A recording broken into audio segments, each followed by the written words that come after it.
Former President Donald Trump worked briefly at a McDonald's outside Philadelphia yesterday in a staged campaign event. And Elon Musk says he plans to give $1 million to Pennsylvania voters every day until Election Day.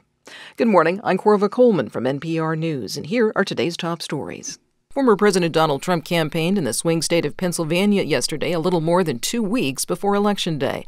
One of his stops was a McDonald's restaurant north of Philadelphia. Trump spent some time working the fry station and greeting customers at the drive-thru window. From member station WHYY, Carmen Russell-Sluchansky reports. The franchised shop was closed much of the day as the former president worked the fryer under detailed instructions. Then, during the highly stage-managed campaign event, Trump delivered fast food through the drive-in window. The pre-selected occupants of all 6 cars expressed their support before driving away. And there'll be no charge. Trump is paying for it. Is that okay? 2024. Afterward, Trump talked to reporters through the window where he repeated his unproven claim that Vice President Kamala Harris never worked at McDonald's during college, as she has asserted. I've now worked for 15 minutes more than Kamala. Outside, hundreds gathered to cheer him on. For NPR News, I'm Carmen Russell-Sluchansky in Philadelphia. Vice President Harris has responded to a flurry of negative and profane comments aimed at her by Trump over the past several days. In an interview with Reverend Al Sharpton yesterday on MSNBC, Harris says that Americans deserve more. What you see in my opponent, a former president of the United States, really is, it demeans the office. And I have said, and I'm very clear about this, Donald Trump should never again stand behind the seal of the President of the United States. He has not earned the right. Harris will campaign in Wisconsin, Michigan, and Pennsylvania today. Trump will campaign in North Carolina. Tech billionaire Elon Musk is giving out $1 million to one Pennsylvania voter each day until Election Day. Pennsylvania Governor Josh Shapiro and some law experts say this might be illegal. NPR's Luke Garrett has more. On Saturday, Musk presented a Pennsylvania voter a giant check for $1 million during a campaign event. All the winner had to do was register to vote and sign Musk's political petition.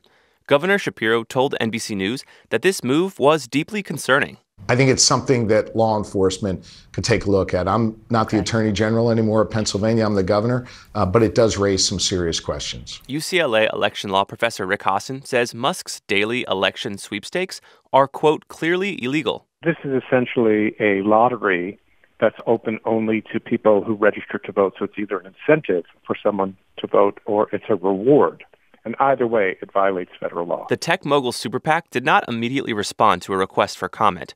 Musk says the goal of this prize money is to support the Constitution. Luke Garrett, NPR News, Washington. Israeli forces have carried out a series of airstrikes across Lebanon. The strikes targeted branches of a Hezbollah-operated financial institution. NPR's Arizvu Rezvani reports from Beirut. Al-Ghard al-Hassan is a Hezbollah-affiliated banking organization that the Israeli military says is central to financing the group's terror activities. But many ordinary people use it as an alternative Islamic banking system in Lebanon, which has been mired in a severe economic crisis for years. Israel's military hit multiple locations across southern and eastern Lebanon Sunday night after issuing evacuation orders. In Beirut alone, there were at least 10 airstrikes on the southern suburb Dahia, a Hezbollah stronghold.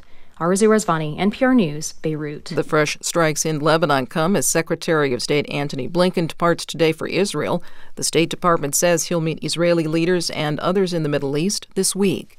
An Islamic cleric based in the U.S. but accused of planning a failed coup in Turkey in 2016 has died, according to news outlets that have published his sermons.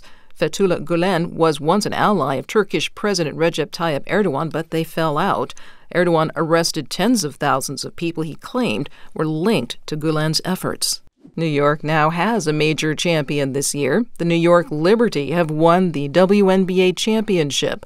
The Liberty beat the Minnesota Lynx in overtime, 67-62 last night in the best-of-5 series.